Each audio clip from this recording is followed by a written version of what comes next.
I'll just begin with a brief introduction before we really start to talk. So my name is Dorst. I'm from the University of Amsterdam. I was always interested in geometrical puzzles. I've worked in robotics at Philips in the United States on path planning problems. There's Steve, and I saw him drop by. So I needed lots of tools I found to solve interesting geometrical puzzles, like the geometry of contact in robotics, how to stay clear of collisions. And I was working that out using mathematical morphology and Legendre transforms, and every time I needed a different book of math to resolve the next part of my problem, and I needed to invent a new representation which already existed, but it was in a different book. And then in 1997 I attended a little workshop which was algebraic frames for the perception action cycle. I gave a memorable demonstration with a Lego car driving over a overhead projector, because those were the days, of the Lie algebra of a car, of controlling a car. And there was a guy there, David Hestenes, who gave a brief talk, 3/4 of an hour, about something I'd never heard of, geometric algebra, and it completely changed my life. All these representations that I needed different math books for were present there just in one formalism of a talk of 3/4 of an hour, which was introductory, which is precisely how I wanted geometry to be. You know, I had a simple geometric idea. Why was casting it in math so difficult? And so it changed my life. I hope I can do the same for you. Your life will never be the same. You heard it here first. Okay, so the talk that I'm sort of reusing is one that I prepared for applied mathematicians in Brazil in a national conference for applied mathematics. So I'm going to take a take that is more about the structure of geometric algebra more than immediately its programming, but I hope it helps you. And what I especially want to focus on is how geometric algebra, I'm assuming that you are used to doing geometrical things of a discrete nature, mostly with linear algebra, but how we can subsume, extend, invigorate linear algebra. Even if you never use geometric algebra, your linear algebra will become better if you know a little bit of geometric algebra. And the theme was sort of get real, which is a pun between, you know, wake up, and also that things that you are used to involving complex numbers and quaternions, yeah, they're just the ratios of real planes. You know, there is nothing complex about them. Yeah, they square to -1, but that's all. Okay, so what is typical if you want to solve a group of geometrical puzzles? Just a set of related puzzles like kinematics or dynamics or that kind of group of geometry. Well, you have to understand the geometric structure, which means the primitives, the objects that you have, their relationships, whether intersections, spanning, things like that, and the operators that you want to work with. You would ideally encode that algebraically, you know, the geometry then to the algebra, and then you use the algebra to write good software, which is a consistent implementation without exceptions because you understood the algebra so well. So that'll give you your solution, hopefully, to the puzzle you had, like what is the inverse kinematic solution, and it also, ideally, would be used as a specification for the computational software. Nowhere in this do you need coordinates. It's only when you've written your program that your data comes in, which presumably is encoded with specific positions and so on, specific angles.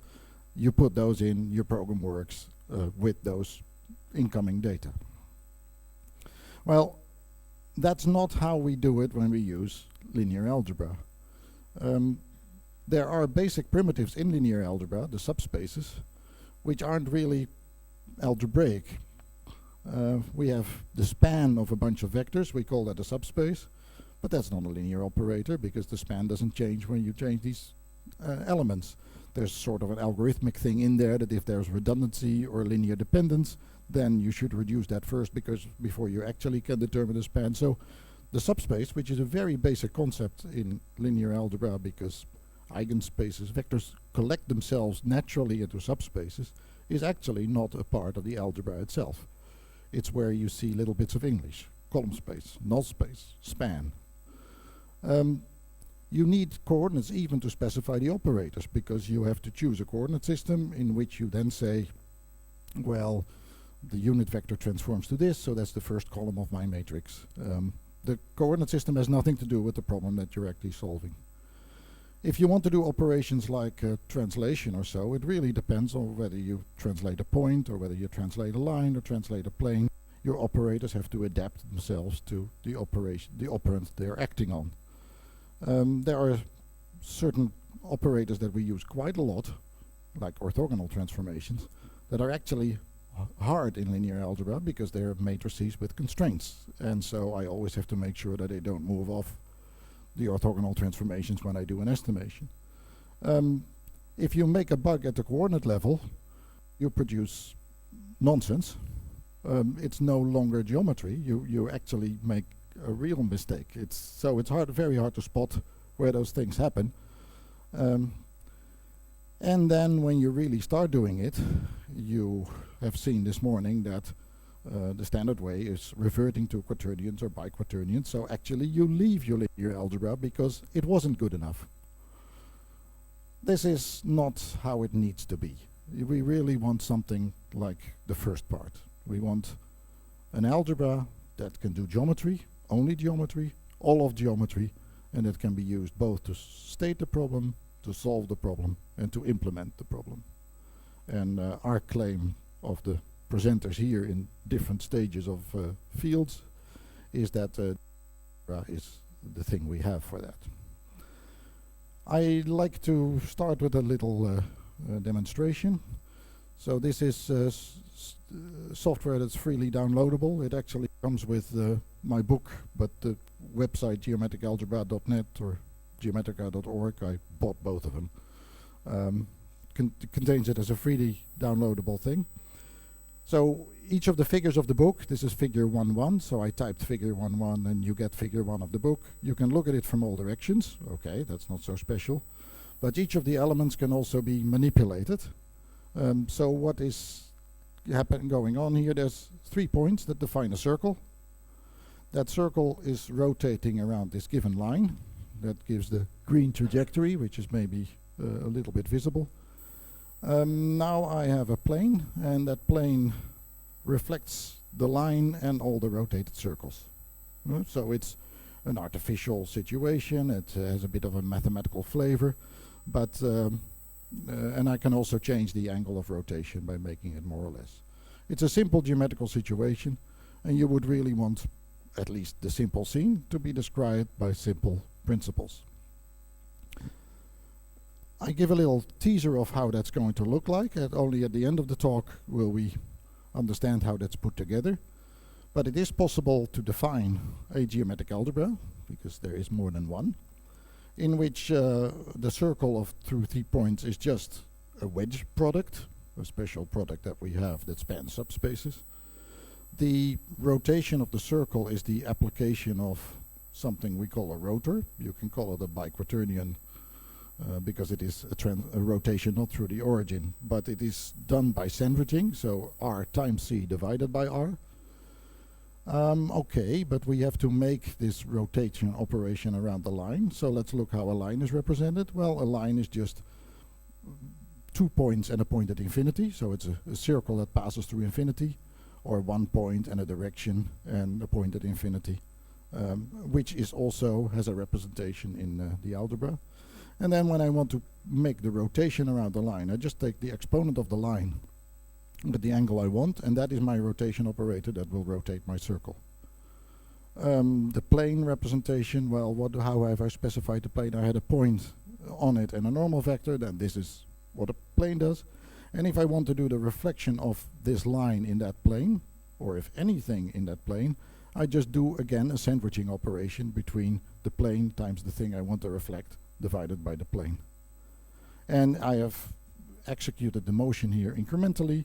That means I really don't want to do the whole rotation at once. I want to do it in n steps. Well, that's the nth root of this thing. Now you see, there are nowhere coordinates, right? I've completely parameterized this by how I know about the line. I had 2 points. Then how do I know that I want to rotate around the line? That's the exponent of the line. What do I rotate? I sandwich it, the thing I want to rotate, between the line and anything I can do that way. All of these are based on one product. It's a geometric product. These are just sort of an anti-symmetric part and a symmetric part of the two that we find handy in computation, so we pull that out a little bit because they correspond to the more classical ways of spanning subspaces. But it is just one geometric product. And so this whole program is written in this way. If you look at the code that implements what you just saw, then yeah, the formulas are here, and you can really just type them in that way if you have set up your software properly. So all of these operators are just corresponding one-to-one on the lines. It's a little bit of a language to get used to, but as soon as you know that you want to use something as a reflector, that you have to use it as sandwiching, you can just do that. And so it almost makes no sense to make a special bit of code that says give me the line that is given by a point and a direction vector. You just do the wedge product and you have it. Writing that as a subroutine is just almost makes no sense. How would you have done that in linear algebra? Well, you would find it hard to construct a circle. You wouldn't transform the circle. You would make a circle from 3 points, and then if you want to rotate the circle, you would first rotate the points, and then, well, you have to make a circle again, right? Because you have no basic, and you probably wrote that code yourself, or you downloaded it from the internet. The rotation, the translated rotation, well, you can do it by homogeneous coordinates, or I could have replaced this by biquaternions, popping out of linear algebra and using some strange alien framework on a 4-dimensional sphere in a complex dimensional space, etc., and not understanding what I'm doing. This at least is still comprehensible. I have a line. There are many different ways of representing lines. I could do a position vector and a direction vector, but they all behave differently. I could have set it up as the intersection of two planes, so some kind of a space, the null space of a matrix of which the rows are homogeneous coordinate vectors of the plane representation. If I'm very advanced, I use Plucker coordinates. The rotation around a line through the origin, well, I can at least represent that in a fairly coordinate-free way by Rodriguez formula. But yeah, that's only this thing. I still don't know how to do it outside the origin. Okay, by quaternions, right? Leave linear algebra. And so on. The plane reflection is also something, but if I want to reflect something other than a point, like a line, I would really have to convert this matrix to the corresponding line representation so I can represent the reflection of the line in a proper way. There's no such simple sandwiching. This is how people used to do it up till this afternoon, 4 o'clock. And now we're going to see how you should do it. And so linear algebra typically consists of having to specify your operators in coordinates that are moreover not related to the problem that you're actually trying to address. There was no origin, there was no natural directions in the problem that I just sketched you.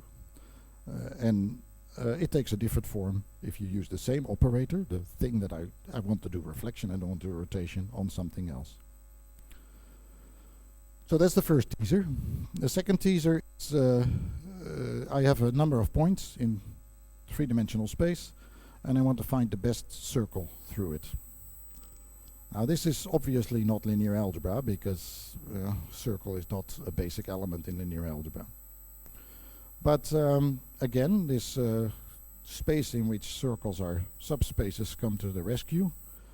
I will give you some more details later, but what we have is what we call conformal geometric algebra. We find a rather simple form that actually gives an unbiased estimate of the distance of a point to a circle, to a sphere. We make a symmetric operator out of this. You can represent this as a matrix if you want.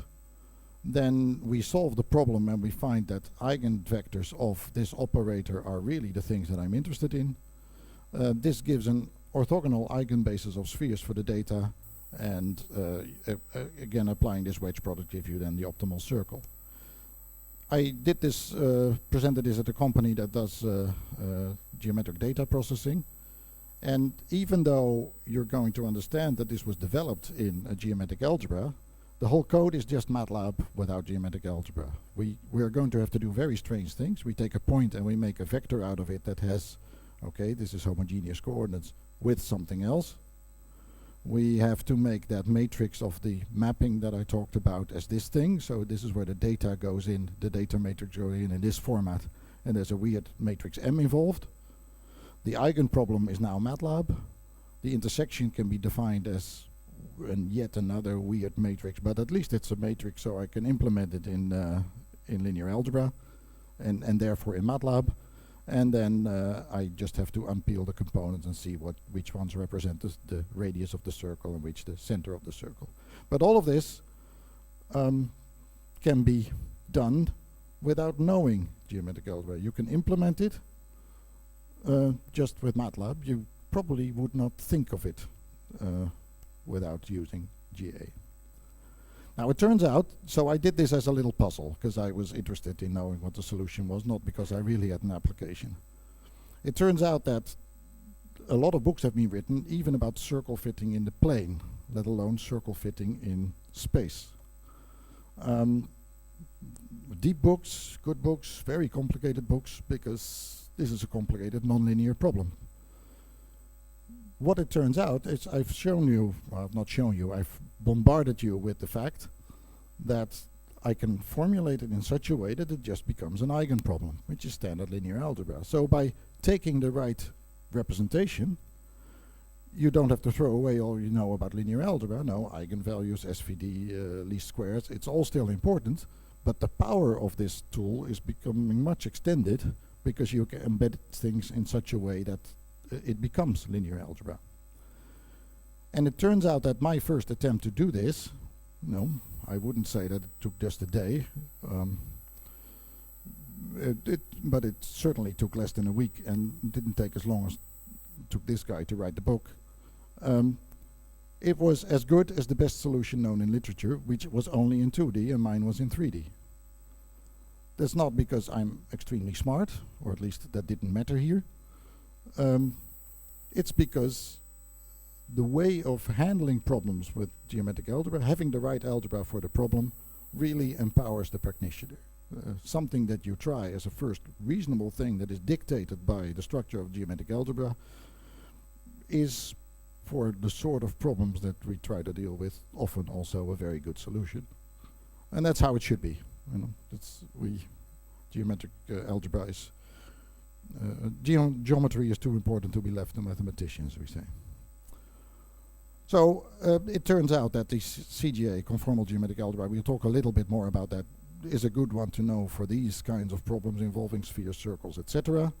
If you're more interested in planes or multiple reflections in planes, rigid body motions, then there's an algebra called PGA, which you'll hear more about during the sessions.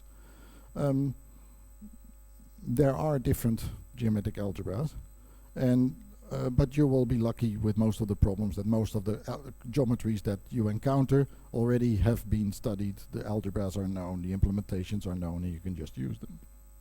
For instance, Stephen's Ganja coffee shop is that.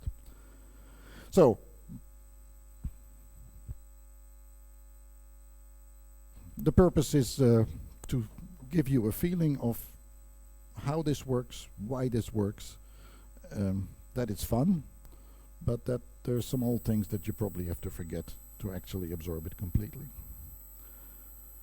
What turns out to be the procedure that we take is that if you have this target problem that lives in a certain geometry, a problem with circles and spheres and so on, that has certain primitives like translations and certain combinations of primitives like intersection of a line with a circle gives me a point pair, primitives, combinations and motions. We're always going to try and play the trick in which we lift it to the correct geometric algebra, in which everything takes place around an origin in a representational space. Every motion becomes a rotation, a rotor, a versor, a spinor. We'll have different names for that, but that's what it is. And every object is a subspace of a certain dimension. And the interaction of subspaces are the meets and the intersections of these subspaces. So set up a one-to-one correspondence, or one-to-many, but where the primitives become subspaces, which we represent by certain computational elements. The combinations become certain products, and the motions always become orthogonal transformations in that space. And this has been played for a number of things. So we're going to study for you in some detail the algebra of three-dimensional directions. We have seen a little bit this morning about the three-dimensional motions that leads to PGA, projective geometric algebra. I showed you an example where we were talking about circles. Well, that turns out to be the algebra in which conformal geometry becomes orthogonal transformations. I'll give you a little bit more detail on that. And there's a number of other ones that have already been found. But this is the game we play. So you adapt your algebra to the geometry of your problem in such a way that your motions become spinors, exponentials of bivectors, rotations in that space, and your primitives will automatically become subspaces in that space. So let's take one of them, and that is sort of the model, the simplest model that you could have. So we're not going to talk about positions, but only about orientations, directions in a three-dimensional space. So we have an origin, and we have maybe some axes, maybe not. These axes are just directions. We have two-dimensional directions, planes going through the origin, maybe spanned by one-dimensional directions. We have intersections of these planes, which is again a direction, and we want to see what the algebra is behind these things.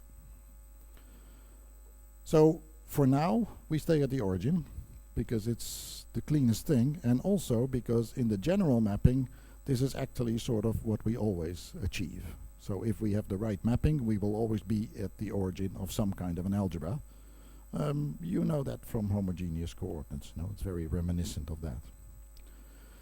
Subspaces are crucial primitives, but I already said they're not really computational elements of linear algebra.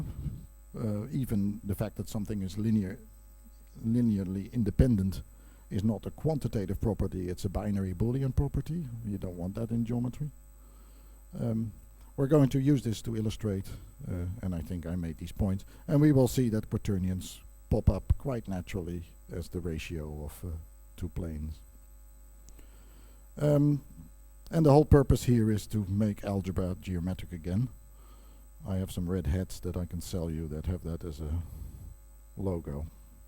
MAGA. Okay, let's span subspaces. This is something that is pretty old. It's known as a Grassmann algebra in mathematics, but it hasn't really penetrated to core linear algebra teaching, even though subspaces are what linear algebra is about. What are we going to do? We're going to define an outer product, A wedge B, and we're going to say that A wedge B is minus B wedge A. So I have a vector A and a vector B, and they together span sort of a directed planar element. And if I would take them in the opposite direction, I would say that the planar element is the opposite direction. Right? This encodes linear dependence in a quantitative manner, I should say.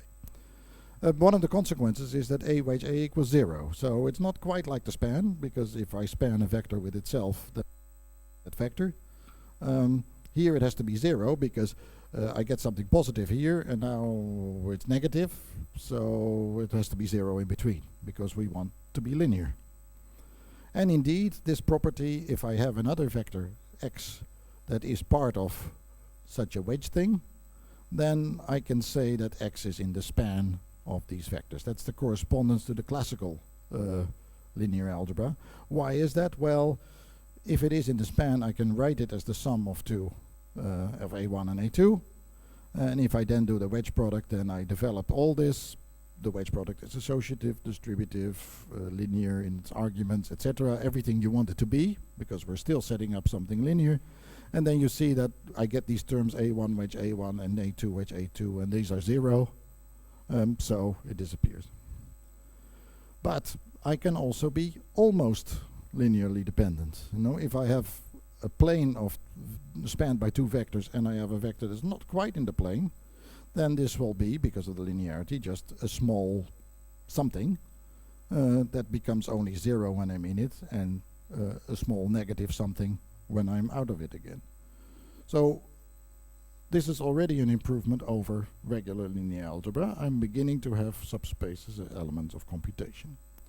And yeah, so we had vectors. We see them as denoting directions, any multiple of this thing. We have something that we'll see is not quite a vector, but is indeed like a two-dimensional area element. If we take 3, we get volumes.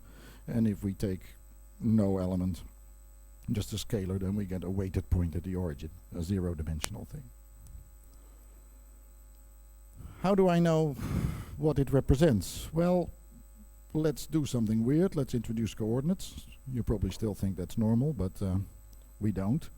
But it conveys the thought quite clearly. So I take a normal basis E1, E2 in the plane of these vectors.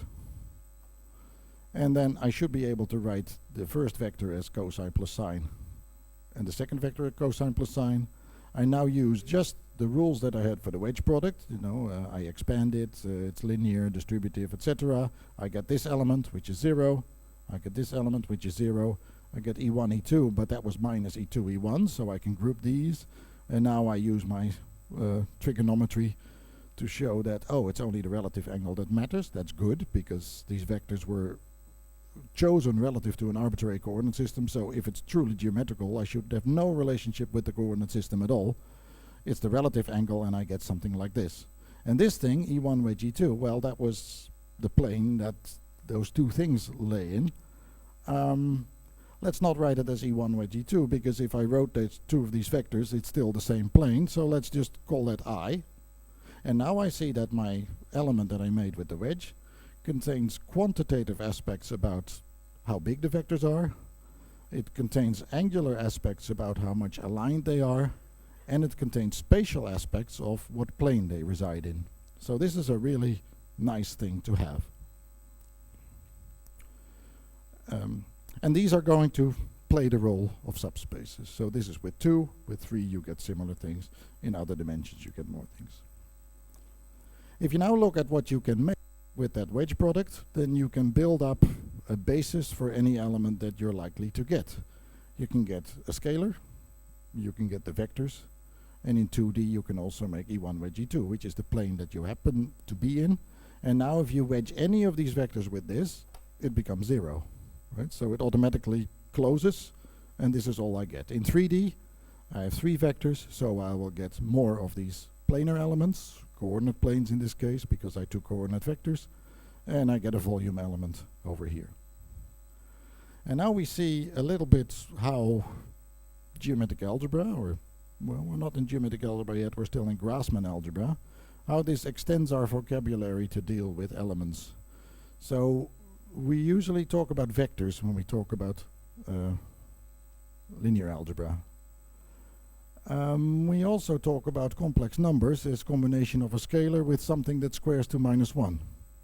A multiple of something that squares to -1. Well, I'll show you very soon that this thing actually squares to -1. So we also have complex numbers. So why are rotations nicely in a plane nicely represented by complex numbers? Because the plane itself is a rotation operator. It is a thing that can help you in the exponential map that you heard about this morning to build rotation operators. In 3D, what happens? Well, this is what I had, vectors. I've also used determinants, and it turns out they're related to volumes, so I've had those in the past. In 3D, I also found it handy to talk about normal vectors. Well, we don't. We actually find it handier to talk about the direct characterization of the plane, but these are sort of the normal vectors. But the combination of this and this, these also square all to -1, these are the quaternions. So even though I'm at the origin and I'm only talking about subspaces, we'll very soon see that if you want to make subspaces of any dimension, and you do naturally in linear algebra, then these are going to organize themselves in relationships that for free in your linear algebra approach of subspaces give you something that you recognize in hindsight, 2020 hindsight, which is how Stephen actually wanted to call this gathering in hindsight, organize themselves as the quaternions, and we'll see biquaternions in other spaces.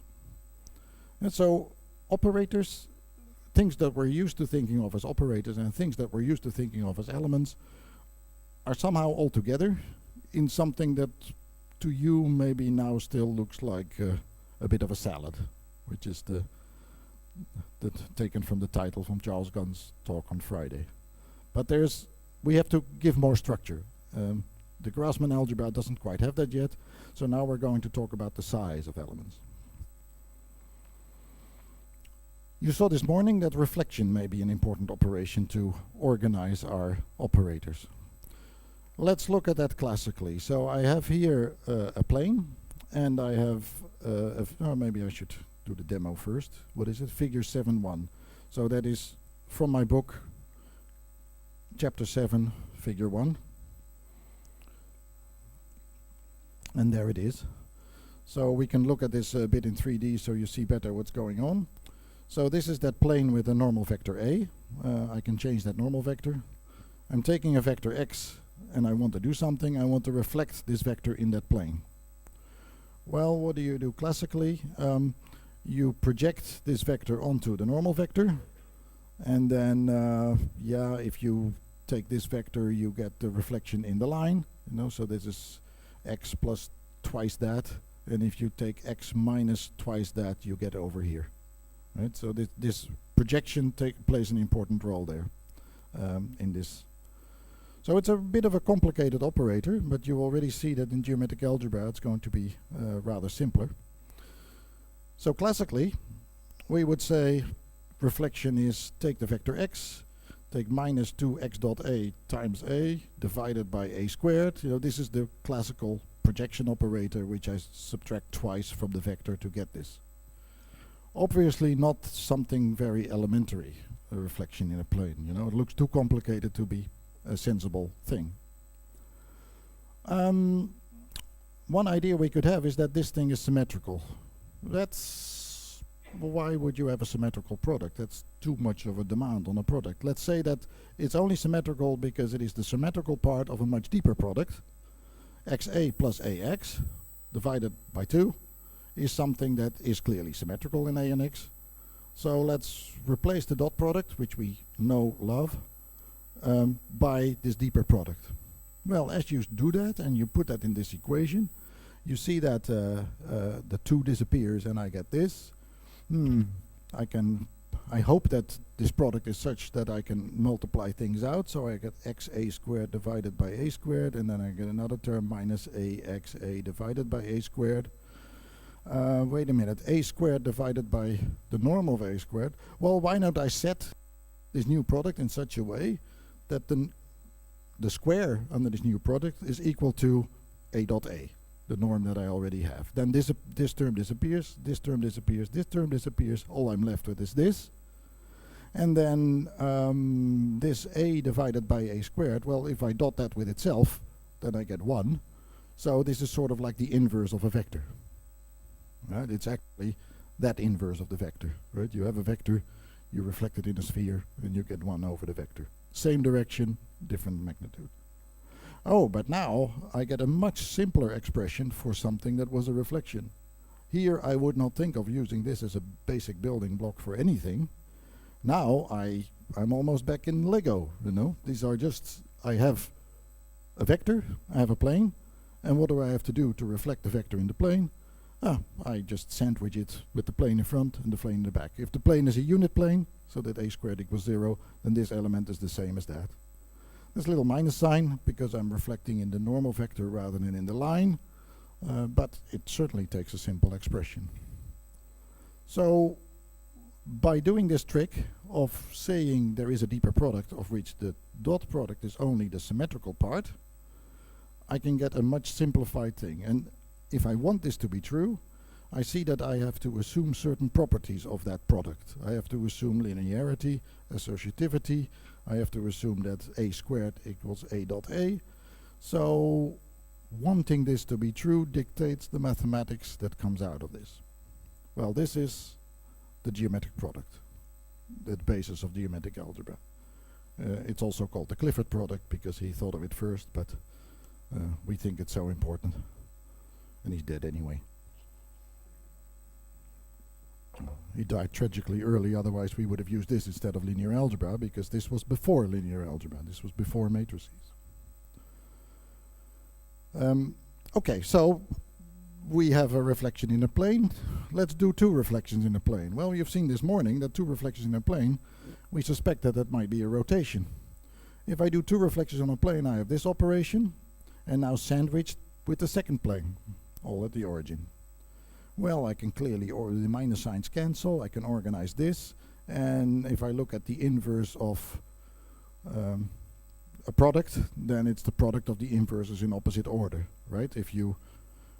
As I always tell my students, if you put on your socks and then you put on your shoes, and you want to go back to barefoot, you first have to take your shoes off, and then you take your socks off, right?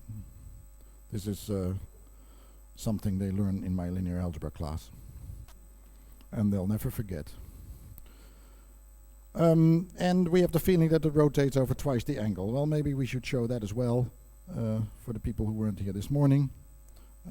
That, you know, I show it in two ways. This is sort of more easily visualized if you do the reflection in a line, and because the signs cancel, that doesn't matter that much anyway. So here I have a vector x, arbitrary vector x, and a plane spanned by A and B. I do first a reflection in A, and then I do a reflection in B. And then if I look from above, then I see that I have actually rotated over, and now I'll just manipulate A and B a little bit. You see that I've actually rotated over twice the angle between A and B. So this product of two vectors, this geometric product of two vectors, acts like a rotation operation on any kind of an element. You know, it doesn't matter where I am, and it doesn't matter what I do with A and B. The figure just is always a rotation in the plane spanned by A and B. Well, that's nice. You know, we always wanted those. So this is a rotation operation. We are going to do a lot of these concatenations of geometric products of vectors used in a sandwiching product. So we're going to give it a name. We call it cursor. You can also normalize them, because obviously the inversion was in the same direction but divided by the square of the length, and if they're all units, then I just have to change the order, and that's good enough. If you do that, you call it a rotor, or if you're a physicist, you call it a spinor. But this is a real element, which is the multiplication of two planes under the geometric product to be applied in sandwiching to produce a rotation.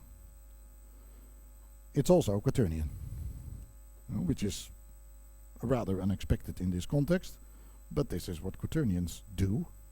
They rotate in 3D over twice the angle of whatever I put in there, so it must be a quaternion. How can it be a quaternion? Well, we'll have to show that how that relates. And then we get into Cartan-Dieudonné, which was mentioned this morning, that a reflection is an orthogonal transformation, right? It preserves distances in the space that I do it on, a reflection to the origin. Cartan-Dieudonné tells us that if we're in an n-dimensional space and we want to make all orthogonal transformations, we can always make those with at most n reflections. Now, if you're in linear algebra formalism, then you would not use this as a fundamental representation to represent arbitrary orthogonal transformations. It's just not nice. But we've seen that if you have it in sandwich form, you can easily concatenate them and split off the elements that actually perform the operation, and they become elements of the algebra by themselves. And now, suddenly, Cartan-Dieudonné, which was more of a mathematical curiosity, becomes a possibly fundamental way of representing your motions. And that's the game that we're playing when I said we have these two layers. We have your own algebra or geometry situation. We're going to embed it into a suitable geometric algebra. Well, we're going to play the game that we always try to pick a geometric algebra so that the motions you're interested in are orthogonal transformations in their representational space, because we have a good representation of orthogonal transformations. Again, this is something you wouldn't do necessarily in linear algebra, because you don't have a good representation of orthogonal transformations. They are heavily constrained matrices. You'd rather not have that. We do, so for us it becomes a goal. And just to look ahead, we did all this in the origin, or to look backwards, because Steven has already talked about this. If you would now want something that does Euclidean motions in 3D, then you would naturally want an algebra in which your basic elements, your vectors, are planes, because if I do a double reflection in a plane that is two planes that are parallel, I get a translation. If I do a reflection in two planes that have a common line, then I actually get a rotation around that line, which is the example I just showed, where the origin was still here. So you are looking for an algebra in which generally situated planes are the basic elements, the vectors. Okay, well, we have that. It's called PGA, and Charles drew our attention to its existence a long time ago, and we're finally beginning to recognize what he was saying. But if you have other things, spheres as vectors, then you build up things through multiple reflections in spheres, and that is one of the ways in which to represent conformal motion, so you get conformal geometric algebra. If you do it with lines, you get projective geometry, and so on. So the game can be played. I gave this presentation in Brazil, where they hadn't seen The Sound of Music, so a lot of my jokes bombed, but that's why I came to Belgium. I say let's start at the very beginning, and we could all sing it. We begin with ABC because they're the first vectors, right? But actually, we have already started at the beginning. What I just said was geometrically the beginning, and now we're going to, this was for applied mathematicians, to mathematically how you would do it. Mathematically, you would just say, hey, I have a product. Let's define a product with these properties, and let's see what it generates. We don't care whether it's useful or not, because we're mathematicians. But it's a nice structure, so let's study it. Well, we've seen where the rules come from, right? I want to make reflection something that is a sandwiching product, and I found that in order to do that, I wanted to replace my dot product by something that has these properties, otherwise I couldn't do it. So obviously there's a reason for doing it this way, and this was an original Clifford reason, which if you bombard people with this, you don't see where it's coming from and why you would need it at all. Even this is something that mathematicians don't necessarily like. They much more would like it if I would say that a Clifford algebra is the quotient of a tensor algebra on the metric space VQ by the two-sided ideal of this. That the fact that it's tensor algebra means that it has such properties, and the fact that it's ideal means that whenever x times x occurs, I can replace it by the quadratic form that I've already defined on this metric space. This is very important because it means it exists. This apparently doesn't, but I'm not a mathematician. For us it exists because it helps. Okay, so let's look a little bit further at this. We know why we're doing it. We think we can use Cartan-Dieudonné to represent arbitrary transformations. So I've only defined that x dot y was y plus yx divided by 2. So I'm going to find out, let's take an orthonormal basis again, because you all like coordinates until 4 o'clock this afternoon. And let's take E1 dot E2 dot E1. Well, obviously that's E1 E1 plus E1 E1. I already know what the answer is because I have defined a dot product. So this E1 E1 must be 1. So I have a vector that squares to 1. Okay. You may think that's not exceptional, but as you've seen in Steven's examples, we also like vectors that square to 0 or that square to -1. They all have their uses, so it's good to establish this. If we take E1 plus dot E2, we also know, because it was an orthonormal basis, that we want it to be 0. Okay, we write it in our language. Okay, but if this has to be equal to that, then we must have that E1, E2 equals minus E2, E1. Just like the outer product already had, the geometric product between two different orthonormal vectors, or orthogonal vectors even, involves a minus sign. Alright, so now let's take a general vector, direction vector in 3D, and another one, and let's just use the rules that we have. Just do the administration. You wanted coordinates, you get coordinates. And I see that a lot of these things now group because of the E1.E1 and the E2.E2 and the E3.E3 all being equal to 1 to something that I recognize as the dot product. And because of the anti-symmetry, I get something with x1, y3, and I get something with y2, x3. And there will be a minus sign in between if I want to factor out the common whatever this is. It's just obeying the rules. Okay, and this, well, we have a trick. If we multiply with E1, E2, E3, then this is not such a weird thing that has these things. If I multiply with E1, E2, E3 on this side, then the E1 and the E2 cancel because of the rules above. I'm left with the E3, so now I'm left with a vector that has these components. And in 3D, we happen to recognize this vector. It's a cross product.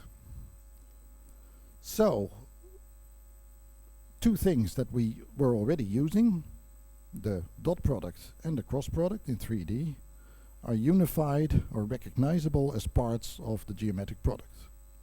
Well, that's very nice. We introduced the geometric product to make reflections easy, and we recognize some old friends, but together.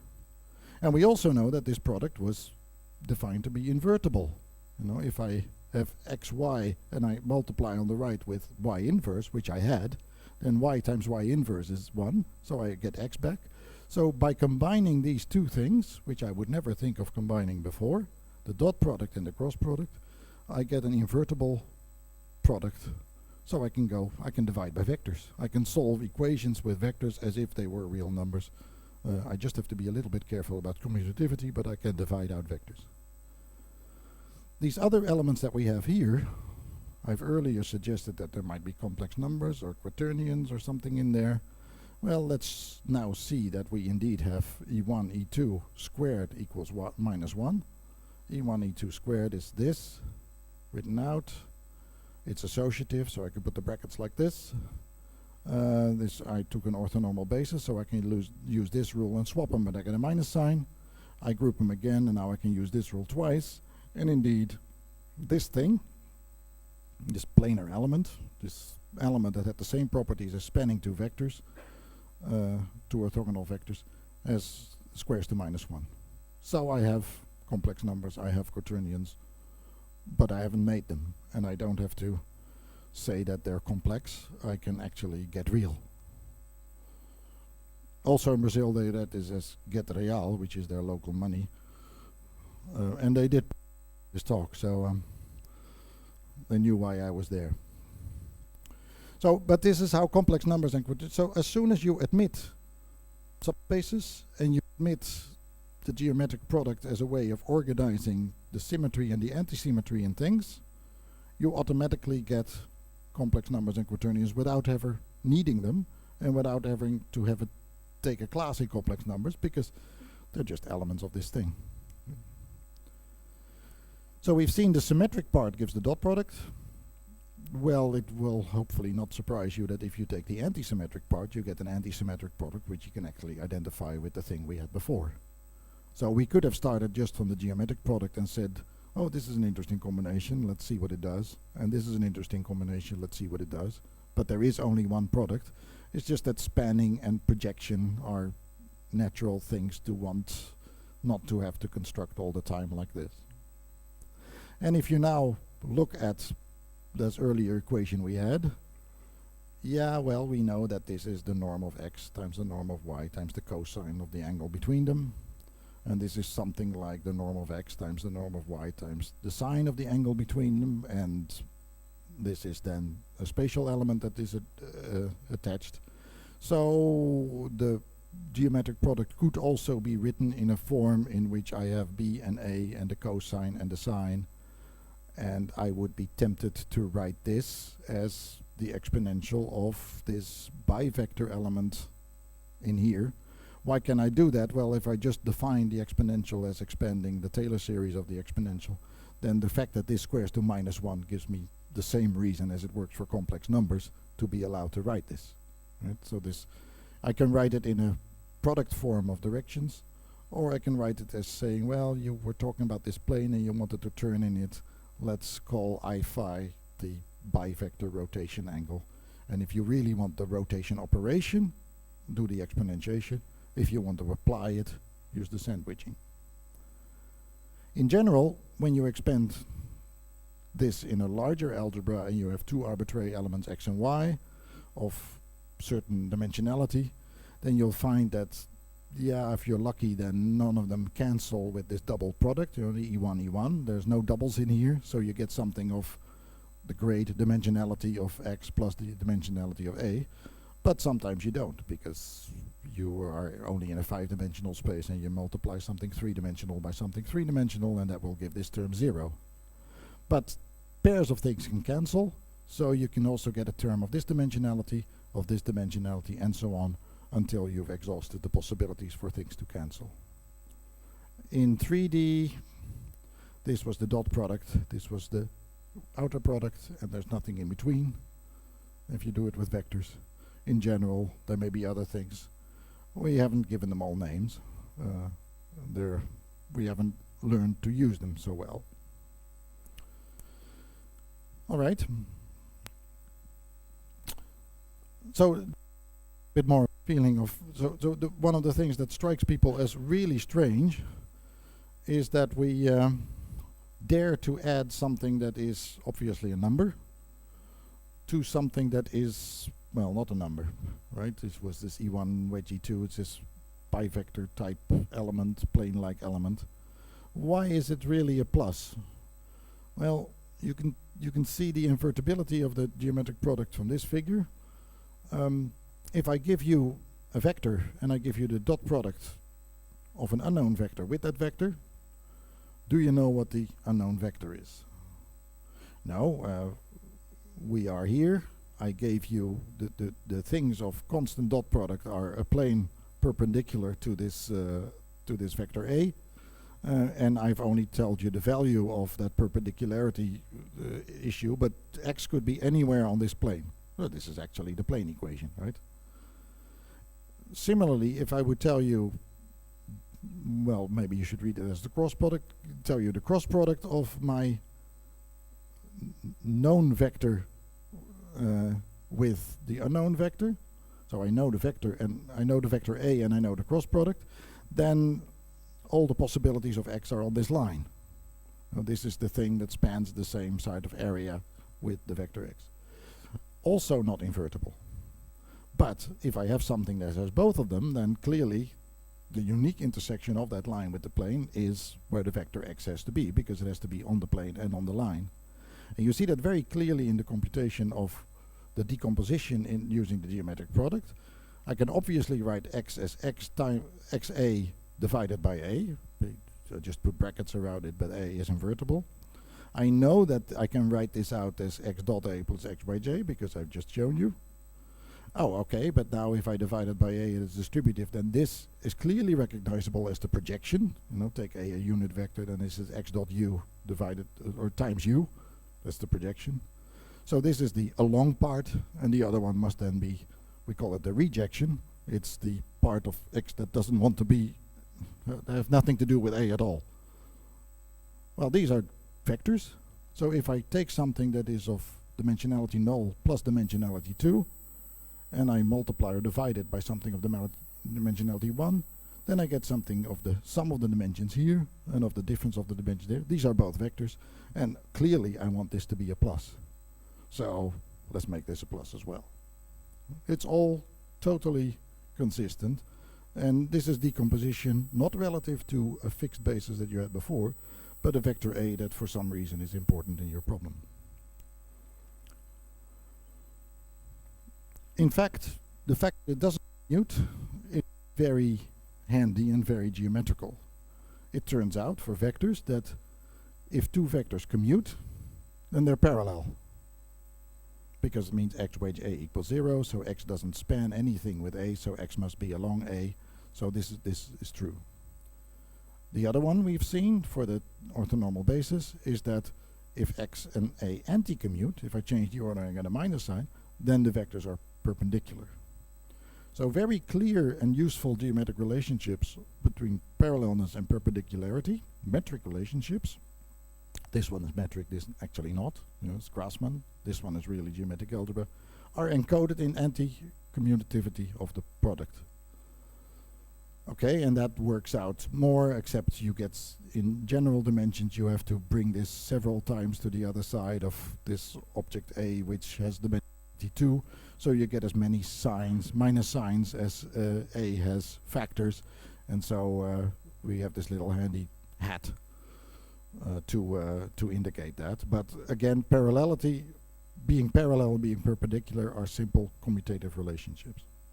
And if we now look at that sandwiching product that we have, but we now don't do it with vectors, but really with one of those spinor-like elements, then this x can be, so let's say that r is the rotation in the I-plane, then I'm obviously going to be interested in with the components of x that are in the I-plane and that are outside the I-plane.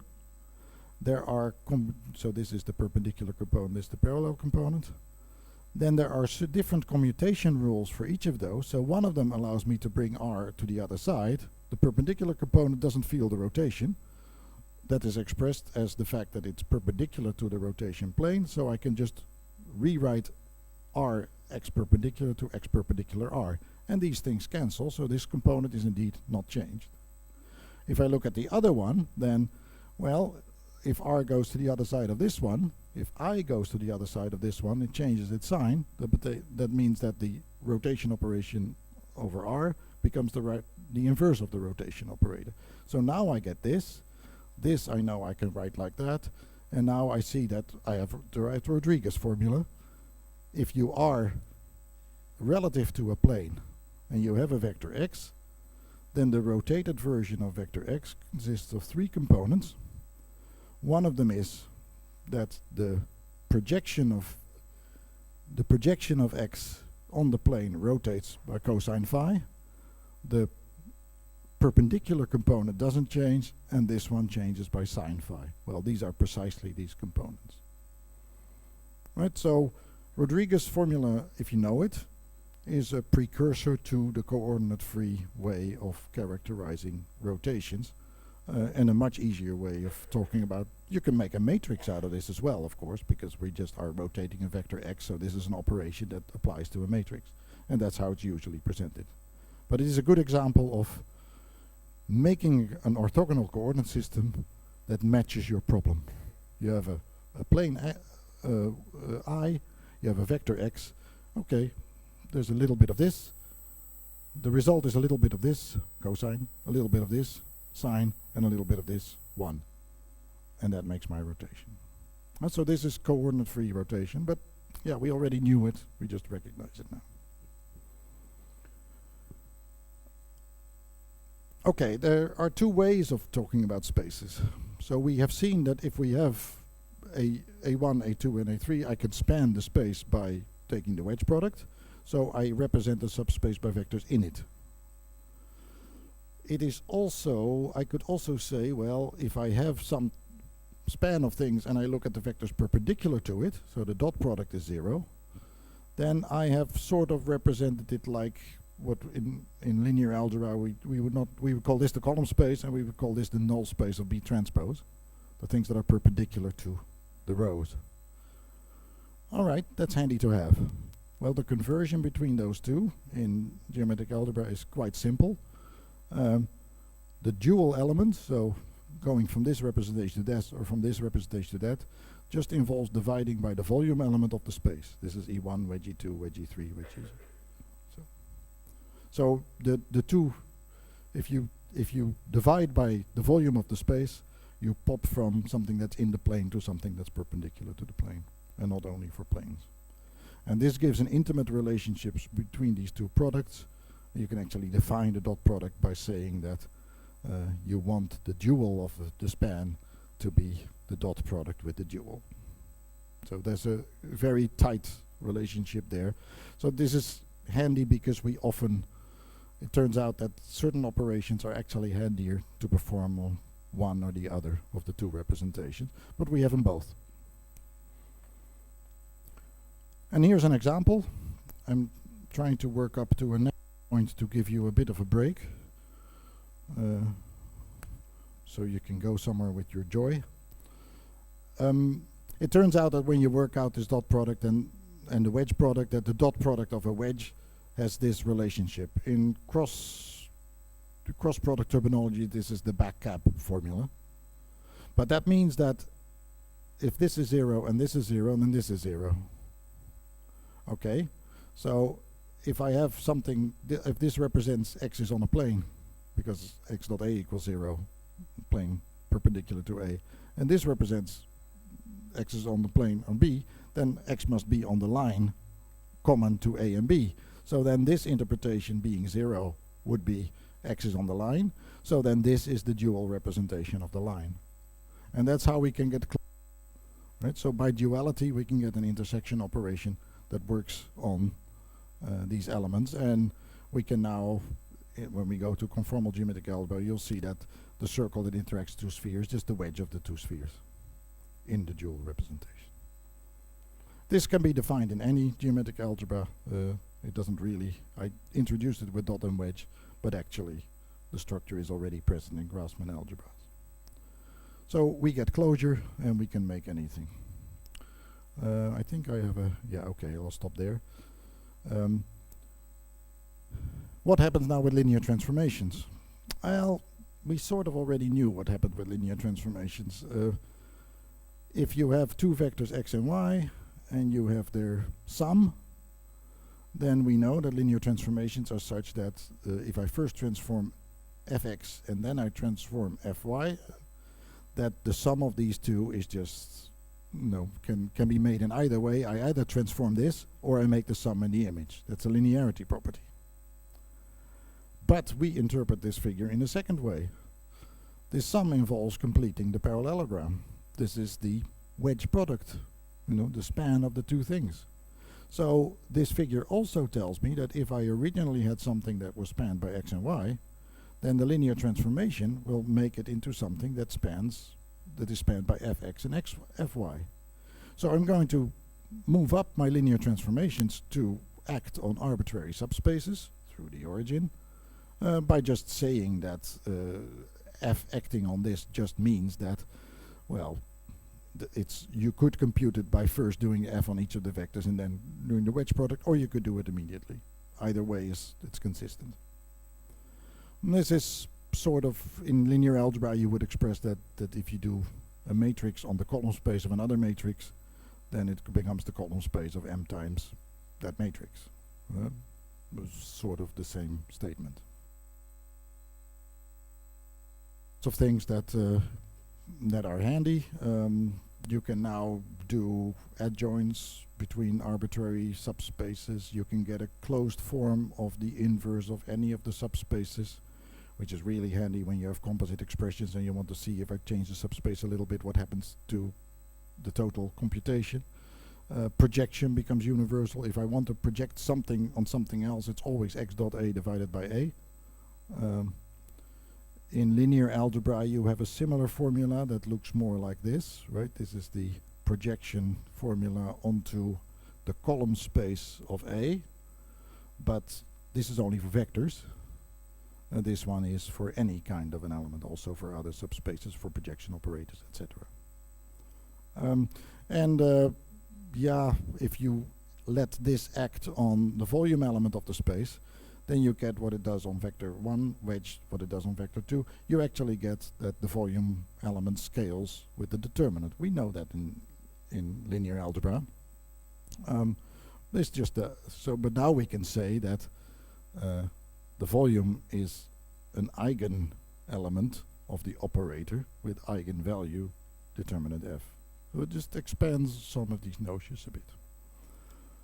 Um, Now, knowing this, that subspaces can be elements of computation and these operations exist, really already does something for how you look at the structure of linear algebra programs. Even if you don't use geometric algebra, you now understand better what a linear operator is, because you have an extra tool to describe what it does. It's not only the linearity property of addition and scaling, the important spanning property, which is sort of implicit in linear algebra, but we've made explicit here. This is Grassmann algebra.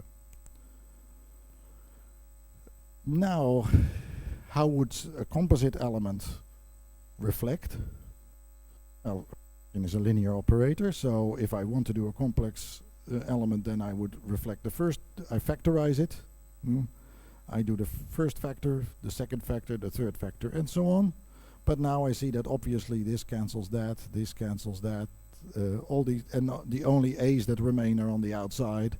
So the reflection of x is just something like this, where the hat again indicates that if it's odd dimensional, you get a minus sign, and otherwise not.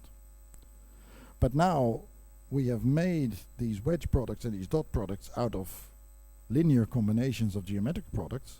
So if the geometric product transforms this way, then everything transforms that way. No, you never have to individually. Remember that example that I gave of the circle, that in linear algebra you would, if you rotate a circle, you would have to rotate the 3 points that span the circle and then make the circle on the result. And then if you want to do it again, take another 3 points and do it. Obviously now we can just put the circle in there and it'll move with the whole thing. Right? So this is the reason why the sandwiching, that one-sided product, is so important, is because in compositions you can the subsequent elements just cancel and you can pull out the operator out of the whole thing. You won't be able to do that with a prefix notation of a matrix, not obviously. You know, it becomes a lot more involved, and that's true because the matrix of how a matrix transforms a line is different how a matrix transforms a point. How a reflection here transforms a line is exactly the same as the way it transforms a point, because I can pull the operator out and I have points and lines as basic elements. So this explains the prevalence of the sandwiching product, and this is why we like these orthogonal transformations. We have structures that are intersections, joins, 3 points joined form a circle in a certain way. And we want them to transform just with our basic motions. So obviously we want this property. We don't want to have to enforce it all the time. We don't want to have to check it all the time. We just want to make the algebra make this be true all the time. And this representation of motions as orthogonal transformations represented by these versors obviously has this property. So you have to write only one bit of code when you want to rotate something, and you can put anything in and rotate it. I'll give a little demonstration of that later. Okay, so yeah, I think you already got a little bit of the flavor of this get real theme, right? We have a real geometric algebra. If you would define it mathematically, you would say that our scalars are real numbers, the things that we multiply vectors by, and the other things are real numbers. And we don't seem to need complex numbers because we get them anyway. We have unit elements that square to -1, and they produce those rotations. There are people who, mathematicians like to generalize and they define a Clifford algebra over the complex numbers. There's absolutely no need to do that. You get the same thing a few dimensions lower, but you really stay real. A real plane squares to -1. Well, why? Yeah, because rotations, if you do rotations a number of times, you get back to the original thing. So that's why you expect things that square to -1 to play a role to reverse something, and a real plane does that. Okay, I have worked it out in some more detail. My experience is that this is a bit of a dense slide, but effectively, you saw it this morning, Turnians, so reflections of planes in the origin, they really are rotations. They are rotations over the half angle. And effectively, if you look at what happens in the quaternion product, now seen as a geometric product, that if I have a rotation in this plane over this angle, let's say a rotation over 90 degrees, so that's represented in this plane by an arc of 45 degrees, and I follow that by a rotation of 120 degrees in this plane, so that is represented by an arc of 60 degrees, then it turns out that the quaternion product works out in precisely the right way, so that the resulting rotation is now in this plane over the angle that I get by doubling the length of this arc. So this is addition of spherical arcs in space, which happens to be well represented by the quaternion product or by the geometric product. But you can visually combine rotations in this way, and it's not harder than combining translations, which is the same vector addition but then in a plane rather than on a sphere. So all these things are actually completely real. So don't go to say that quaternions live on a four-dimensional sphere or so. It's just not, it's not helpful. So the eigenspaces of rotations are real. Well, yeah, I should probably not show too many formulas, but the exponential of this thing can be written out as a bit of cosine and I times a bit of sine. And if I have a vector that is perpendicular to the plane, then the dot product is 0, so it commutes. So I am able to work this to the other way, so it's preserved. If I have the plane itself, then RIR, well, this is a scalar, this is I, and I times I is the same as reverse order, because that's I times I as well. So this also factors through, and so this is also preserved. So rather than saying a rotation has complex eigenvalues, we say that a rotation has a real axis, a one-dimensional vector, as eigenelement, and it has a two-dimensional element as namely the rotation plane. If I then say, okay, let's look in more detail what it does in the rotation plane, so I take a vector that is in the plane, then I find that now I have this anti-commutative property, so now I can group these things together, and now I get something that looks very much like I'm multiplying this vector with a complex number, but the complex number is tied to the plane it's in. You know, the I is the physical I of the oriented plane in space. So we wouldn't say that this is a complex eigenvalue. We would say that within the eigenplane it acts as a rotation operator with the plane as the power. Right? So, but the formulas look very, very similar to what you would do for complex numbers. There is an anti-commutativity which makes you a little bit more careful, but this is how we look at it. So everything is real. Something squared to -1. Okay, now we were going to go back to the more general motions just briefly, and then we would talk about two planes with a distance t over 2, t for 2 as it were. And if you then look at plane with normal vector E1, well, sorry, here is it, a plane with normal vector n and a plane a little bit further with that normal vector, then it turns out that the space in which you should represent this is something in which the are basis vectors. You know such a space, you know, homogeneous coordinates do that, but you're not used to having a geometric product in that space. Well, that's because the last added coordinate is a bit problematic. We saw this morning that there's a very good reason to make that square to 0 so that it doesn't bother you, and that's exactly precisely what you should do. And so this becomes a rotation operator, and this is actually the exponential of a direction.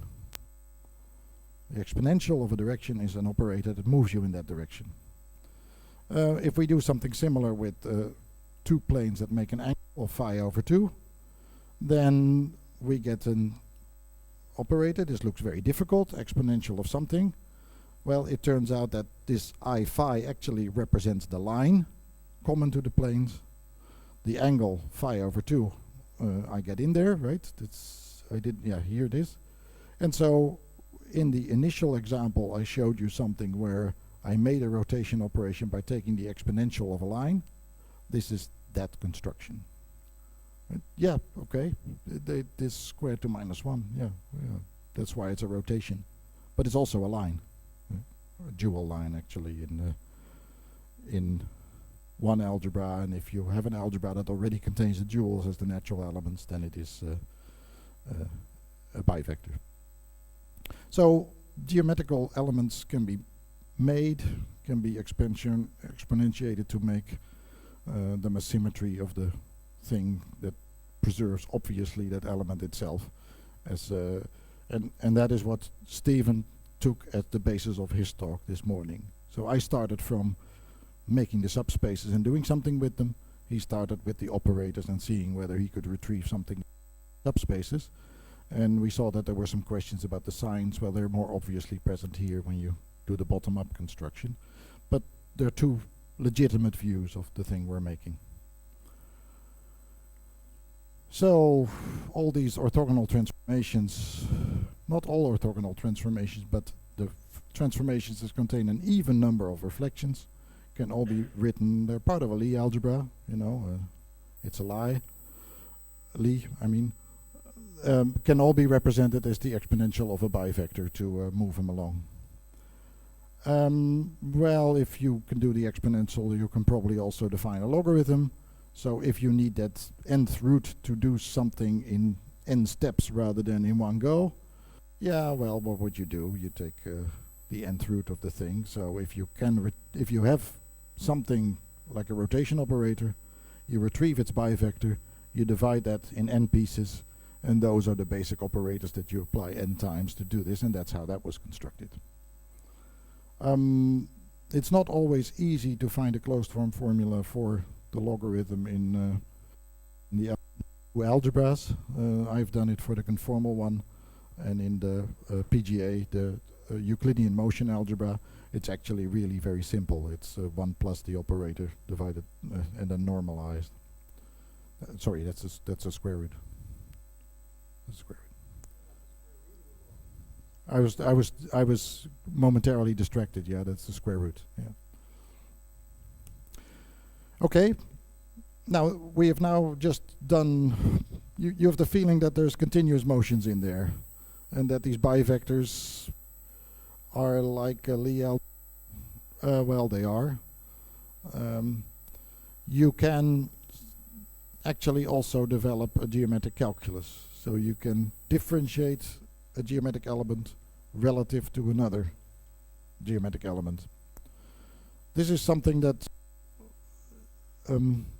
I find that it never becomes really easy, but it is possible, and you get vector calculus, but then generalized to other things. The interesting thing is that you do get extra tools that you didn't have before. So this is figure 8.3. Let's do a little demo again. Why not? So chapter 8.3. So here I have a vector x, and this vector x is normalized. That means that after I'm done normalizing, it lies on the unit sphere. Now I'm going to perturb my vector x. I'm going to perturb my vector x with a little vector a. That means that the result of normalization also changes. It's still a unit vector, but differentially, it moves a little bit in 3D over that sphere. What is that movement? Okay, so this is something that you could ask differential calculus to resolve, and it has some interesting properties that if your variation A is along the vector, then you don't see anything at all, then there is no change, and you should of course not go too far away because we do first order approximations. Yeah, well, that is precisely the result that you get, but you can use the geometric algebra operators to actually, if you do this differentiation by the rules, for which I always have to consult a table, then you can group the elements that you get in a form where here again we recognize something that a wedge x divided by x. This is actually the rejection of a by x. That is the component of this vector a that is most unlike x. Okay, that's exactly the perpendicular. That's exactly what you would expect. Now, classically, you would probably have written it as x minus the projection on it, but we have a more compact way of talking about that now. But it all works. You even, if you do differentiation with respect to a vector, then that itself is an element of the algebra, and it is related to a vector. It's actually a dimensional one object. That means I really have to be very careful. Oh, I didn't say that on the previous one. I cannot move the differentiation operation just through the things it differentiates, because I'm not allowed to switch this element and that element without being punished. So now we need a bit of a special notation. Here the differentiation acts on A. Here the differentiation, its geometrical aspects are still here, but it acts on B. And if you do that carefully, then you get something consistent. The nice thing is now that if we look at this, we recognize this as a geometric product of a vector with something else. Okay, that's a dot product plus a wedge product. So it has a part which is the dot product of the differentiation, and something that, well, let's stay in I3, so in 3 dimensions, then we can rewrite the wedge product as dual to the cross product. So this is the diff and that's the curl. One differentiation contains both the diff and the curl. Geometric multiplication is invertible, so the result of the differentiation is invertible, integrable, in principle, if you really have to need both components. And integration is just the inverse of differentiation. Well, okay, it gets a bit hairy to do it properly. But this is one of the reasons why there are no longer the Maxwell equations. There's only one Maxwell equation. We group what you classically can also do in one field, the electromagnetic field, which is now a bivector, because we have bivectors and it turns out to be to express their transformation properties. And then you would still classically have two things for the diff and the curl. Yeah, but diff and the curl are just two aspects of one differentiation operator, so there's only one Maxwell equation, which is of course what you would expect. Why would there be a coupled set of equations? That means your algebra is wrong. And that's indeed what's happening, and that actually makes it easier to integrate the electromagnetic field equations, because you have everything organized in precisely the way it should be organized. Geometric calculus, interpolation and extrapolation. Yeah, if I have an object and I do a very small perturbation, then the object changes more or less like this, and this is precisely this is a cross product, but now in geometric algebra this is an anti-symmetric product between bivectors, a commutator product. This is the product of Lie algebra. Lie algebra is the algebra of bivectors. You don't need to go to a separate chapter, it's in there. You have bivectors, you have the geometric product. They organize themselves because of the sandwiching naturally into this commutator product, and so that's why Lie algebras and commutator products are related. And now you can do more involved things to play with first order approximations of the bivector, actually giving you second order approximations to the orbit. But there's other stories I want to tell, so I'll stop there. Okay, in the original example I showed you this thing of circles apparently being elementary and being composed of points. And I even showed you, I don't know whether I have the slide here, that C1, wedge C2, wedge C3 was the circle. So apparently I can design an algebra in which points are represented by vectors, and in which if I span the volume of 3 vectors, I get a 3-dimensional subspace of that algebra that I can actually interpret as a circle. In the sense that a fourth point, when are you on this thing, x wedged, this thing is 0, I get precisely that the points that satisfy that are the points on the circle. This is how that's part of how that game is being played. So this is one of the successful examples of casting something into geometric algebra. It will give you Euclidean transformations on circles and so on, but it gives you something, conformal transformations. If you are only interested in Euclidean transformations and you don't necessarily circles as elementary elements. Then there is a slightly simpler algebra, one dimension lower, the PGA, the algebra of plane-based geometric algebra. But let's go to this one. So let's do a design of an algebra that tries to fit the problem. Let's say that we're interested in Euclidean geometry, and we now define that as that we want to have distance-preserving transformations. Well, we want to go to orthogonal transformations because we are good in representing those. So let's try to make the dot product represent this distance. Because then if I have transformations that preserve the dot product, the orthogonal transformations, then they preserve this, and therefore they are the transformations I'm interested in. Right? That's one of the ways to do it. The other way is to be like Steven and say Euclidean motions I make by multiple reflections in planes. This is another angle. Sometimes one gets you to the it's still cancelling out, right? For the people at home, you should have been here. So how will we do that? So we have to embed Euclidean locations, x and y, in some kind of an algebra so that they're representatives. Note the difference in fonts. The dot product should be y. Now, we work this out and we see that we're going to need squares. Because, I'm doing a trick. This is a square root. I don't like square roots. There's never going to be really very linear.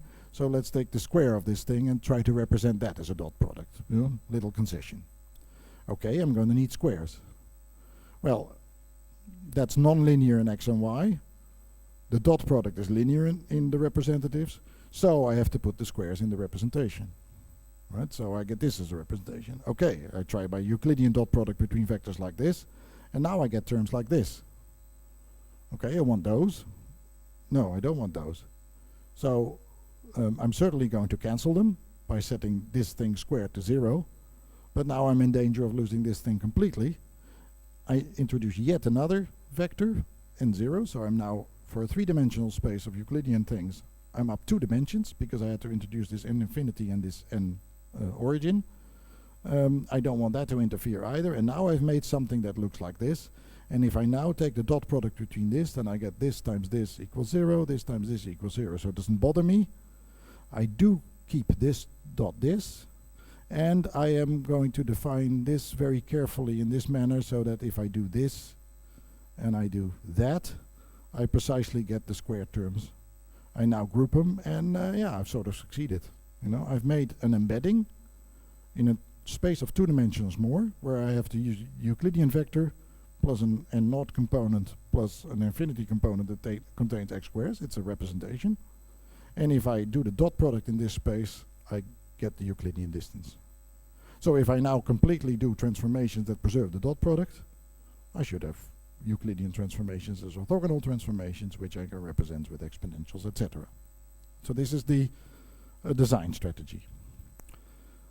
I must have made a weird space. If I look at the table, then x dot x, I know, that's just the norm of x squared. But this is 0, this is -1, this is -1, and this is 0. I don't recognize this space. Okay, I can make a little transformation of basis, you know, introduce a new basis. See if that diagonalizes this metric. And now I see, okay, the unit vector squared are equal to 1, so this is 1, 1, 1. And there is an e plus and an e minus. Okay, I have a Minkowski space. I have a space with n plus 1 dimensions that square to 1, and 1 dimension that squares to -1. In a Minkowski space, I have all vectors. That is vectors of length that are not 0, but that have length 0. Yeah, well, I can see what null vectors would be, right? These were points. The distance of a point with itself is 0, so x dot x equals 0 for a point. I could have expected null vectors. It's natural that I'm in a Minkowski space. It must happen. Okay, what other things are in there? So we have the points, which square to 0. They're null vectors. Any point. We can also make elements of this thing, a point and a bit of infinity.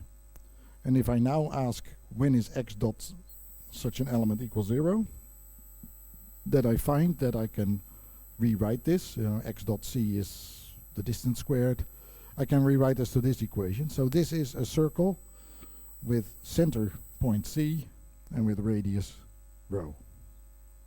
Okay, so spheres are vectors.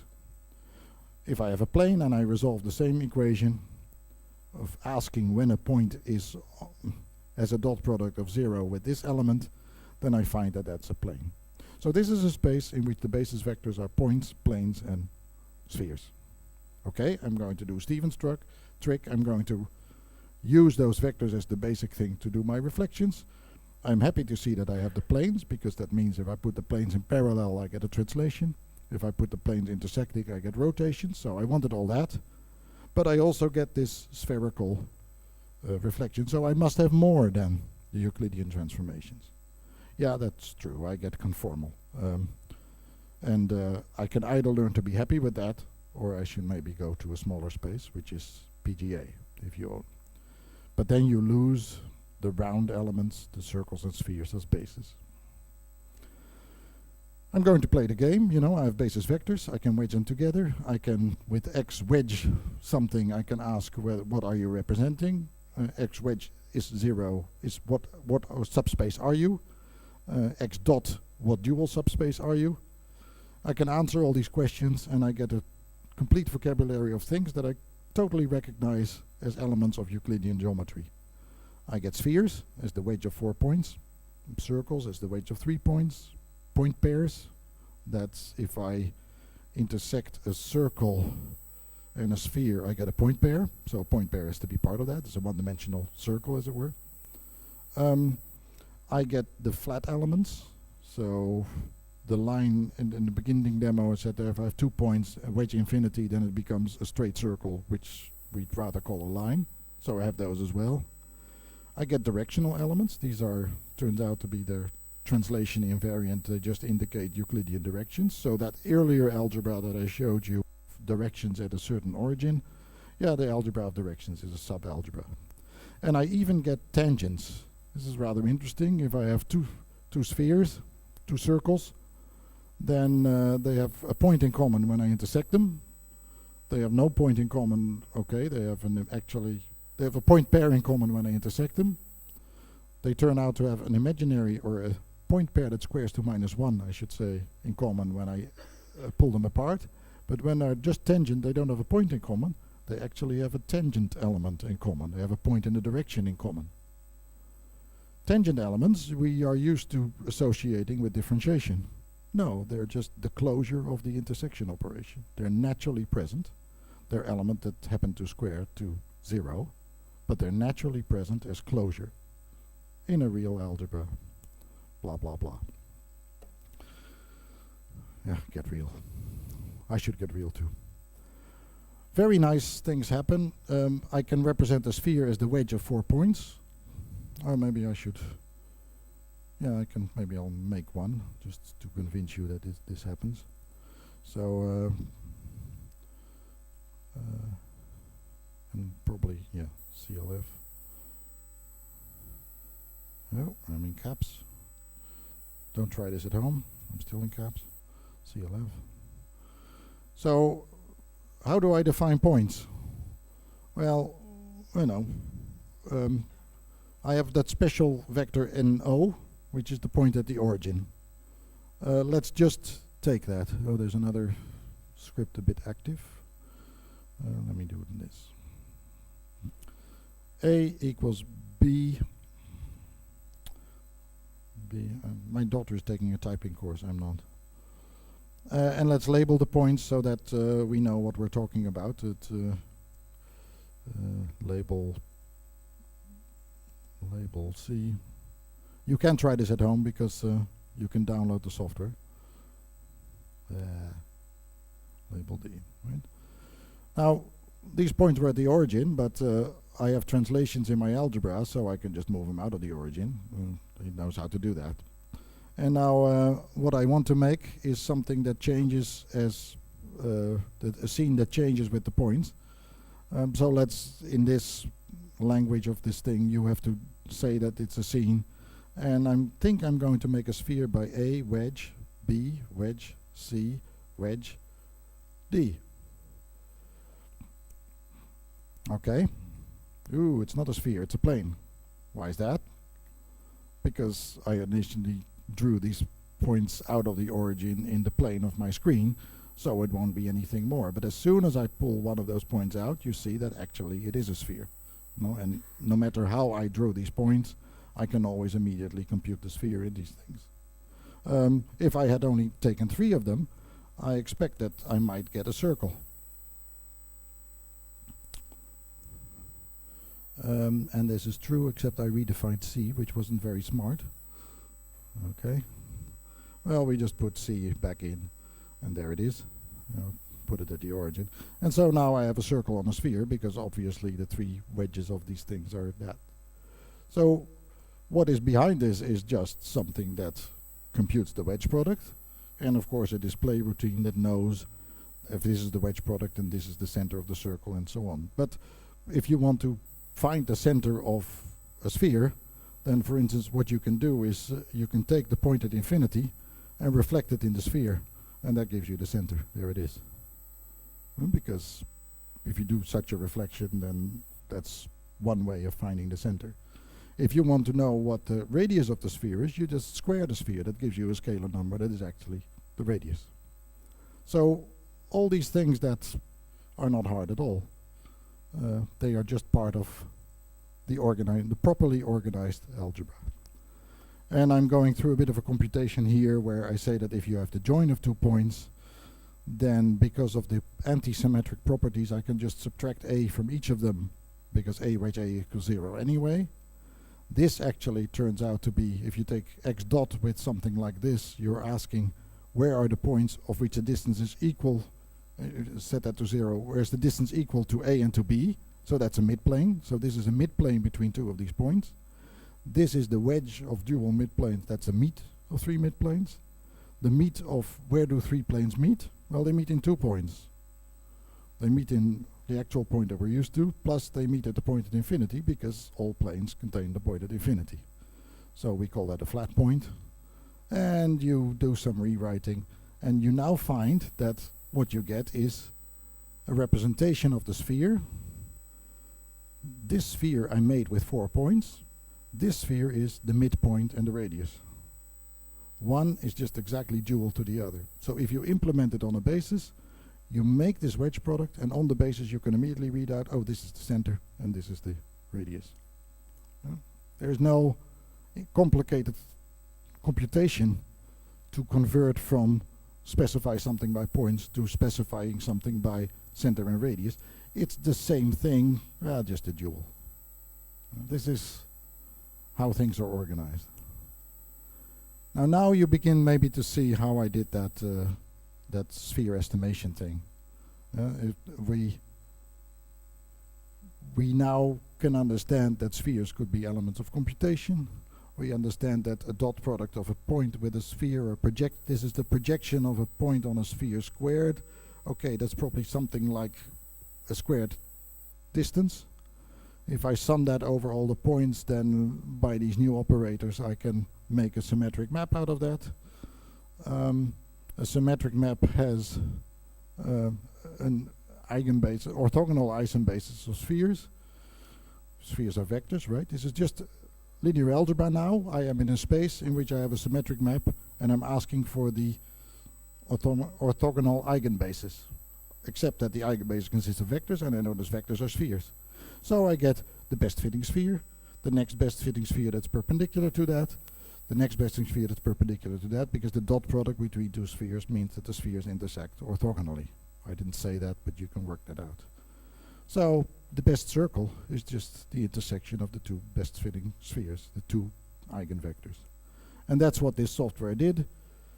Here you see that representation where I represent the square of the thing as well. Here you see that metric matrix that I talked about for these 2 extra components with the -1 and the -1. Now it's an eigenproblem. Okay, I still want to provide the service that I want to compute this wedge product. That's not in my MATLAB, but it's a linear operation. If I keep this one fixed, then I make a linear thing out of this. So there must be a matrix, and I worked out what the matrix was if you have a point at y and a point at x. this matrix applies to that. And then you are in one of the center and actually also the plane that it resides in. Yeah, so this was, once you have once you're in the right algebra, this is completely standard. These parts are completely standard linear algebra, and this is maybe something you wouldn't have thought of, but and maybe there's not either. But all of it can just be implemented in MATLAB, and you can sort of see where it's coming from. Okay, now for the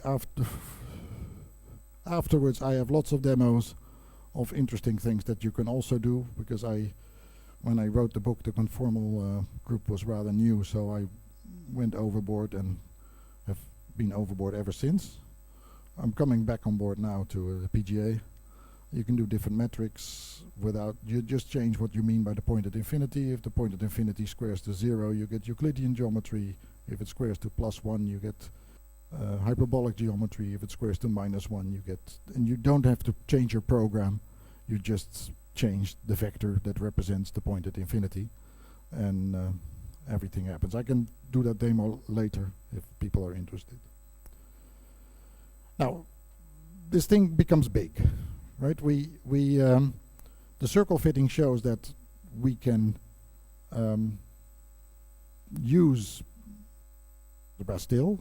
Techniques we have developed for linear algebra just get a very much larger scope, because in the space that we have defined, interpreted back to our task, they get a different meaning. You wouldn't be able to do circle fitting in 3D with just regular linear algebra, but it is linear algebra in that space. So I'm not telling you to forget your linear algebra.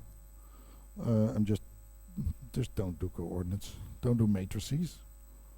Use the versors and the spinors to represent your transformations. Once you have decided that this n-dimensional algebra is the place to be, so for the conformal model of 3D this was 5-dimensional, you do have the whole list of subspaces, which is 2 to the n. So that's a 32-dimensional algebra, or if you stay modest, then you take the 3D with PGA, you still have a 16-dimensional algebra. So you really should be a little bit careful with implementing this, and not define matrices over this algebra, or think that any linear combination of these elements is something that can occur. You'll find out, of course, that in the end you're doing very much similar computations like you did in linear algebra anyway. When you give the thing points with coordinates, it'll multiply, it'll make combinations of coordinates. It doesn't do anything magical. So that means you could let the compiler take care of the most occurring products. If you do a lot of wedge products of two terms, let the compiler generate code for it. This is the stuff that you used to have to write by hand in coordinates with linear algebra. The compiler can use the geometric algebra structure to generate exactly that same code, but the compiler does it. It's not you doing it, and it will always be geometrical. Not that you have a minus sign wrong and it doesn't mean anything anymore. So that means that you now have high-level programming of GA available, and I showed you at the beginning that with that example that the formulas in the code are just very, very similar. You have a general projection operator, it's x dot a divided by a. You're not going to a function for that, you're just going to type in x dot a divided by a, because that's the projection operator, whatever x and a are. So your code becomes a lot more readable, because they're not self-defined function names in there. Actually, if you look at what it does, then it's sort of the administration, the difference between directions and points, and they're all vectors, but they transform differently and so on. They all transform automatically correctly when they're embedded in this algebra, because things become zero because they are part of, you know, the a null vector factor, and so if you multiply these things with themselves, they cancel. This all happens automatically. So all the things that you had to do as sort of a Boolean administration of the types of, is it a direction vector, a position vector, is it a normal vector of a plane, how does it transform, I have to write different code for that? No, they all have a different form in geometric algebra, and that form is exactly right to make them transform in exactly the correct way using the versors. That is an enormous saving in writing actual code. For the PGA, we just last week got a result from a new program written on in an SSE implementation of the PGA. So that's the 3D Euclidean.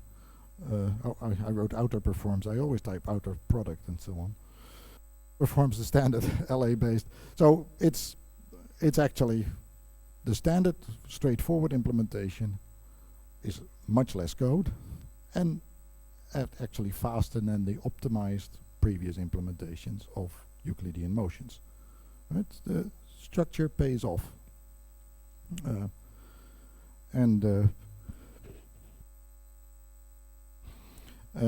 But you know, you don't need a full implementation for many things. Steven, our organizer, who has done so much for this get-together, does things at night as well. He programs up ganja examples in a coffee shop. Know what ganja means? I didn't. He gives out free samples. Ganja is, it was geometric algebra, not algebra. Yeah, it's also a Jamaican word for marijuana. That's to get the young kids interested.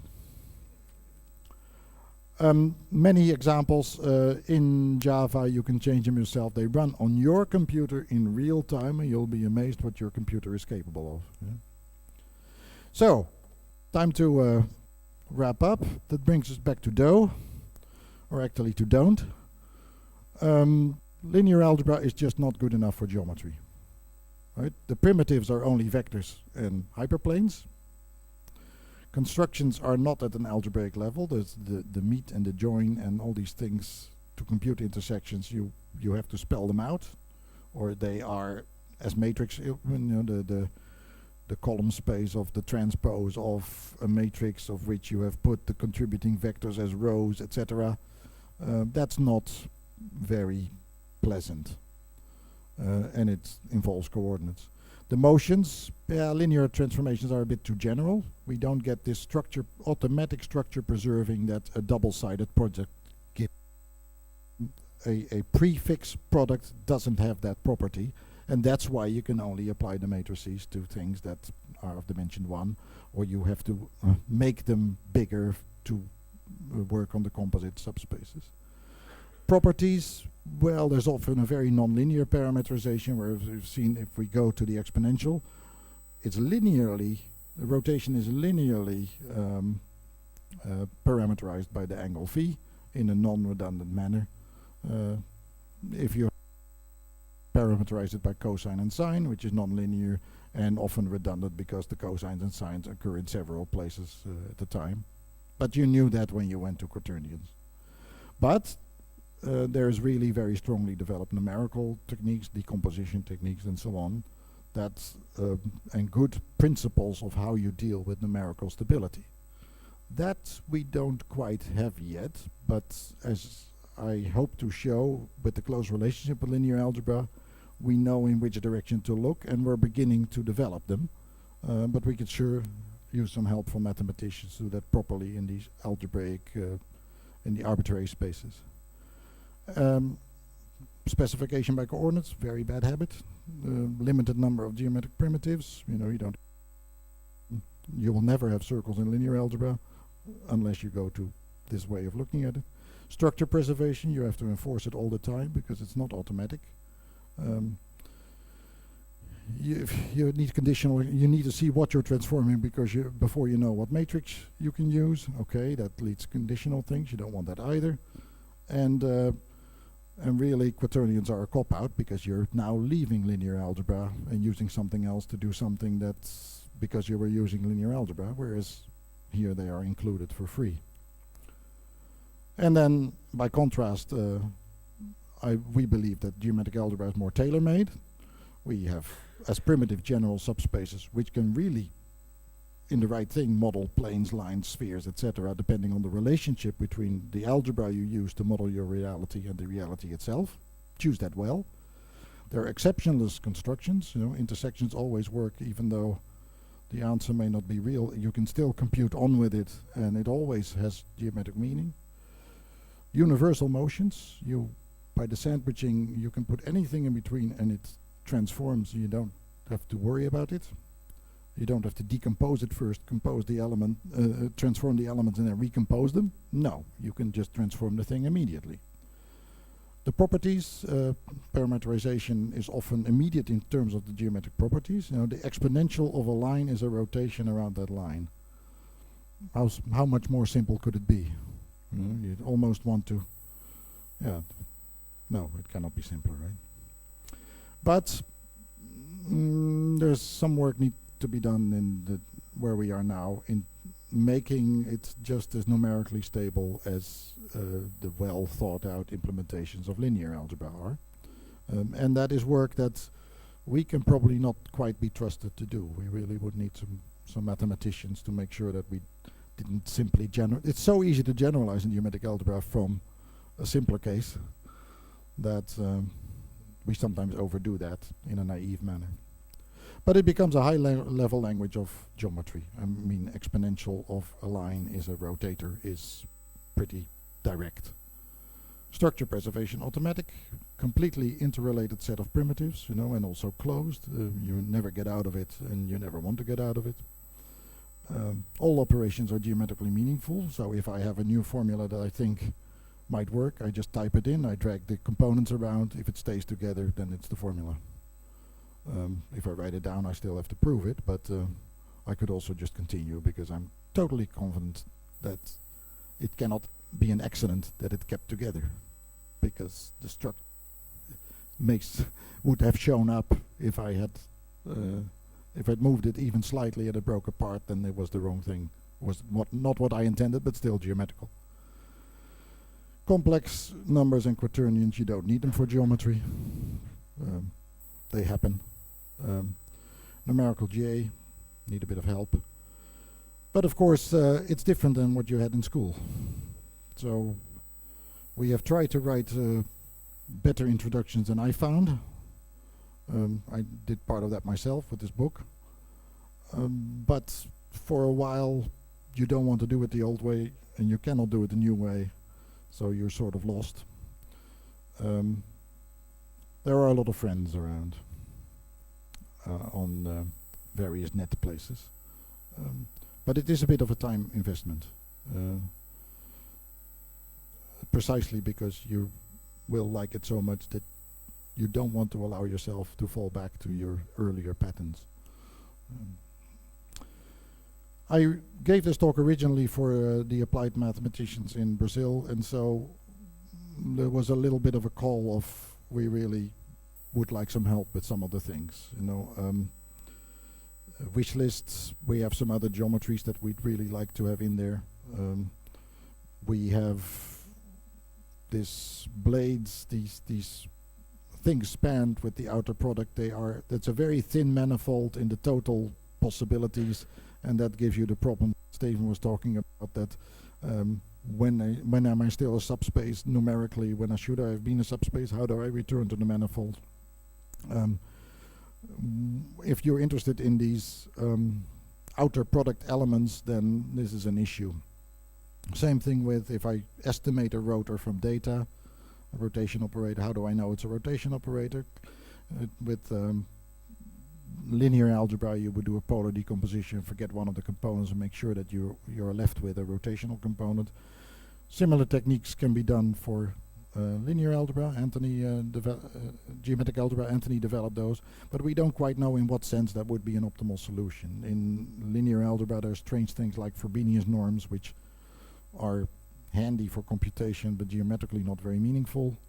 Can we develop something more meaningful in these spaces? I want to develop a geometric algebra of uncertain geometry, so I don't first have to compute where something is and then have to propagate all the uncertainties in my original data to find out what the uncertainty is, because it has the feeling of being the same operation. So let's make a geometric algebra of uncertain geometry and compute with that. If you're in Clifford algebra, this way of using it was not really known before, and it poses new questions about factorizability and so on that are from a pure mathematics point of view sufficiently interesting, and from us applied people things that we'd really like to know because we could immediately use them. And don't go off generalizing. Don't make a Clifford algebra over complex numbers or something, or quaternions. Just stick to what we need. I made a little bit of a list for recommended reading, which is of course dangerous. But there are some decent introductory texts. Some of them are beginning to be a bit old to collect your material. They all have their strengths and weaknesses. And there is a journal that I try not to publish in because it's for the club of geometric algebra people, and like the sphere fitting or the circle fitting, yeah, that just deserves to be known in other fields so that people get curious about geometric algebra and come to meetings like this and applaud. Okay, so that's the end of the story that I have to tell as an overview of the components of what we have here and why we like it so much. Okay.